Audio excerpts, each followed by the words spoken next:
महिला मानक पई सबुठु सुरक्षित सहर भुवनेश्वर एवं मुंबई, कोहिमा, विशाखापट्टना, आइजल, गैंगटक और इटानगर मध्य महिलांक पई सुरक्षित सहर तालिकार स्थान पाई।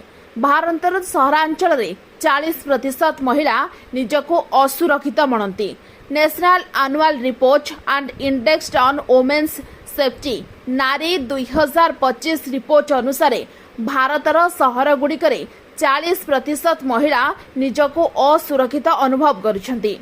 अपराध परिसंख्यान को एथिरे आधार करा जाय नथिबा बेले 31 सहरर 12,770 महिला को नै रिपोर्ट प्रस्तुत कराइछि। जातीय महिला कमिशन अध्यक्षा विजया किशोर ए रिपोर्ट को उन्मोचन करिछंती।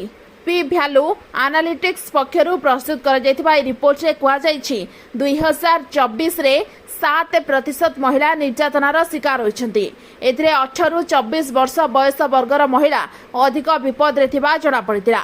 निर्यातनारे अश्लील मंतव्य देबाठारु आरंभ करी स्पर्श पर्यंत रहिछि। सुरक्षा पई भित्तिभूमिर अभाव, आलोकर अभाव एवं सर्वसाधारण परिवहन व्यवस्था त्रुटि रहिथिबा दर्शाइछि।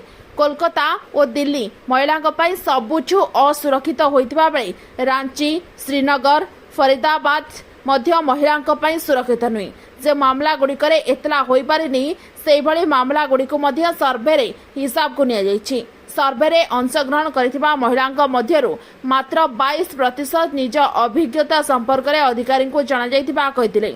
सेपरि 53% महिला सेमानक कार्यस्थली रे यौन निर्यातना निवारण आईन लागू होइतिबा संपर्क रे जानि नथिबा कहिसंती। ब्यूरो रिपोर्ट ओटी लाइव। अधिक खबर देखिबा पई ओटी लाइव को सब्सक्राइब करंतु एवं ए खबर टिक अधिक शेयर करंतु।